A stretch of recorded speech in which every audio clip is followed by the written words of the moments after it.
The only thing you should ever follow is curiosity. That's what turned my random sketches and notes into a full-blown fantasy series. 4 books about my main character, Saint Fernandez.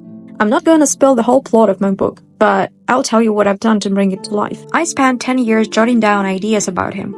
Then, after some ceremonies in Mexico with plans of power, I started to really believe in this idea. I felt kinda stupid for all those years I spent thinking, you're not smart enough to write books. After the ceremonies, I promised myself I'd always stay true to who I am. Right from the start, I knew his name and where he was from, this tiny village in Andalusia, Spain. And guess what? I actually went there. I celebrated my birthday there, explored every corner, and spent hours sitting in the park and on the beach. That's when I knew this story was real. In the first book, I describe his life in that village. It's also my way of imagining what my childhood would have been like if I'd grown up in Spain. I love recreating that in the book.